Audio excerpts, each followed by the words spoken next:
Welcome to the deep dive. Today we're getting into something really practical in information security. hmm That's the ISO IEC 27002.2022 standard. And specifically, we're going to explore Annex A. Right. Think of Annex A as well, a kind of decoder ring for the main controls listed in the standard. Exactly. It gives you these different ways, these different viewpoints to look at all those security controls. It really helps to structure things. Hmm. The main part lists tons of controls. Annex A helps you make sense of them, apply them effectively. Makes it more manageable, yeah. And the heart of it really is Table A, Pot 1. Yes, the matrix of controls and attribute values. Sounds a bit technical, maybe. But it's basically a big table. It is. It lists all the controls from clauses 5 to 8. Yeah. But crucially, it tags each one with different attributes, different labels. And that's the useful part, right? These attributes let you sort and filter. Absolutely. Instead of just a long list, you could say, okay, show me all the preventive controls, or which controls relate to protecting confidentiality. You could just pop it into a spreadsheet, use the filters. Super practical. It really is. And another key thing, the standard provides these attributes, but organizations can add their own information too. Oh, right. So it's flexible. Very. You can tailor it to track things specific to your company, your risks. Okay, that's good to know. Let's break down these standard attributes then. What's first? First up is the ISO IEC 2702 control identifier. Simple enough. Just the unique code like 5.6 or 8.20. Exactly. It's just the reference number, the address for each control in the standard. Yeah. Helps keep everything organized. Makes sense. Then there's the control name, Also pretty self-explanatory. Just the title. like threat intelligence or remote working. Precisely. Tells you at a glance what the control is generally about. Physical security perimeters. Yeah. You get the idea immediately. Okay. Next one is control type. Now this starts to get interesting. Yeah, this one categorizes controls based on when they act in relation to a potential security incident. So the three types are preventative, detective, and corrective. That's right. Preventive is about stopping incidents from happening at all. Think firewalls, strong passwords. Proactive stuff. Exactly.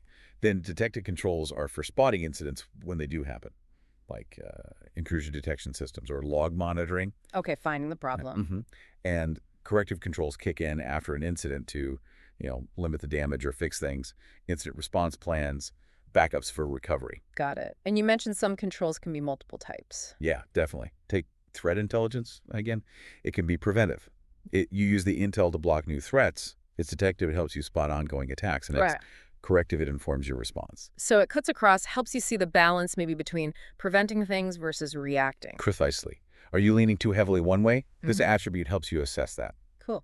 Okay, next attribute, information security properties. The classics. Confidentiality, integrity, and availability. The CIA triad. Right, so this is about what the control is trying to protect. It's exactly. Confidentiality, keeping information secret from those who shouldn't see it. Integrity, ensuring information is accurate and hasn't been messed with. And availability, making sure authorized users can get to the information and systems when they need them. And most controls probably help with all three to some extent. They often do, yeah. Yeah. It's rare for a control to only affect one, but its primary focus might be on one or two. Yeah. But fundamentally, they all work together to protect the information itself. Okay. Moving on to cybersecurity concepts. This links to another standard. Yeah, it maps the controls to a common cybersecurity lifecycle framework. Identify, protect, detect, respond, recover. Familiar concepts for many. So this gives it a sort of process flow view. Kind of, yeah. Yeah. Identifies about understanding your risks and environment. Threat intelligence fits here. So does thinking about information security and project management. Okay. Protect is implementing safeguards, things like confidentiality agreements or remote working policies. Makes sense. Detect is finding breaches as they happen. Information security event reporting. Network security. Right. Respond is taking action during an incident using threat intelligence to understand the attack, maybe coordinating with special interest groups. And recover. Getting back to normal after an event. Again, threat intelligence can play a part, understanding the impact to help recovery. So controls can map to multiple concepts here too. It shows how they fit into the whole cycle of managing security events. Exactly. It's not just a static list. All right. What about operational capabilities? This looks like a longer list of values. It is. This one is really practical, I think. It groups controls by who does them or what security function they relate to. So like mapping controls to different teams or departments? Sort of, yeah. or at least to functional areas. You've got things like hashtag governance, hashtag asset management, hashtag human resource security, hashtag physical security, hashtag system man network security. Lots of them. So hashtag human resource security would include things like background checks or... Exactly, like screening. Or hashtag information protection might cover encryption and data masking.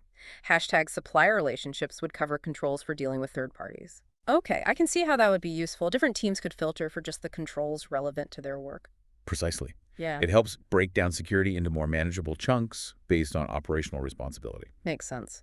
And the last standard attribute. The last one in Table A, Plat 1, is security domains. This is a higher level view again. Okay. It uses 4 broad domains: hashtag governance and ecosystem, hashtag protection, hashtag defense, and hashtag resilience. So a more strategic grouping. Yeah, you could say that. Hashtag governance and ecosystem is about the overall management and external interactions, the policies, risk management, liaising with those special interest groups. Okay. Hashtag protection is your preventative shields, remote working, network security, access control. Obviously scarves. Hashtag defense is about spotting and reacting to attacks. Information security, event reporting, security monitoring, again, threat intelligence fits here. Detecting and responding. And hashtag resilience is about bouncing back from disruption, business continuity, disaster recovery. Threat intelligence contributes here too, understanding what you need to recover from. So 4 big buckets to see the overall shape of your security efforts. Exactly, provides that strategic overview. Wow, okay. So that's Table A.1 and all its standard attributes. It really does offer a lot of different ways to slice and dice the controls. It does. But like we mentioned earlier, Annex A doesn't just stop there. Section 8.2 talks about organizational views. Right, emphasizing that flexibility. Exactly. It explicitly says, hey, these attributes are examples. You can, and probably should, define your own attributes and values that make sense for your specific situation. That seems crucial because every organization is different. Totally. The standard gives a great starting point, but your specific industry, your regulations, your risk appetite, they all matter. Can you give that example again? About an organization creating its own attributes? Sure. The one I often think of is linking controls to specific risks. Say your company worries a lot about ransomware attacks versus insider threats versus nation-state actors. Okay, different scenarios. Right. You could create a custom attribute, maybe call it primary threat mitigation, and tag each control with whether it primarily helps against ransomware, insiders, or whatever scenarios you've defined. Ah, I see. So when you're reviewing your ransomware defenses, you just filter by that attribute value. Exactly. It connects your controls directly to your risk treatment plan. Makes it much clearer what's covering what. That does sound powerful. And it's not just creating new attributes, right? You said even the standard ones can be seen differently. Absolutely. Take availability under information security properties. What constitutes an acceptable level of availability? For an online retailer, minutes of downtime could be disastrous. For, I don't know, an internal library archive, maybe a day of downtime is inconvenient but not critical. So the meaning of the attribute value depends on context. Precisely. The organization defines what these terms mean for them. Annex A acknowledges that. Your perspective matters. So what other reasons might drive a company to create custom attributes beyond specific risks? Oh, lots of things. Maybe linking controls directly to strategic business objectives. Show me all controls supporting our goal of expanding into Europe. Ah, to justify security spend, perhaps. Could be. Or mapping controls to very specific legal requirements. GDPR Article 32 controls, for example. Right, compliance mapping. Yeah. Or aligning with a different risk framework they use internally. Maybe mapping controls to stages in their security improvement program. Or even mapping old control frameworks to the new ISO 27002 controls during a transition. Lots of possibilities, then, to make it fit just right. The point is, Annex A isn't just handing you a fixed grid.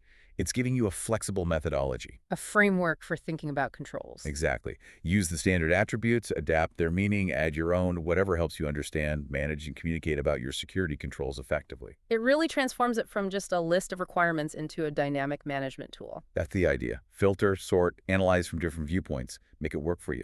This has been really helpful breaking down Annex A like this.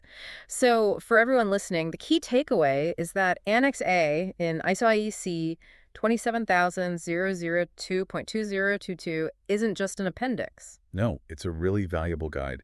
It provides that structure, those different lenses attributes, to get a much better handle on your security controls. It makes the whole standard feel much more approachable and, well, usable in the real world. Definitely. We'd really encourage you to, actually look at Table 8.1 in the standard document if you have access to it. Yes, see how those attributes play out with specific controls. And think about your own context.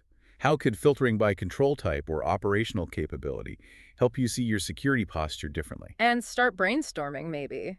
What custom attributes would make sense for your organization? What specific perspectives do you need? Linking to risks, to regulations, to business goals. Yeah. And perhaps the final thought to leave folks with is this. How could using this attribute-based approach change how you talk about security? Ooh, that's a good one. Could it help you explain the purpose of controls more clearly to different teams, or even to leadership, moving beyond just the technical details? Making it more relevant to different audiences using their own perspectives, their own language almost. Using the attributes as a translation tool, perhaps. Food for thought.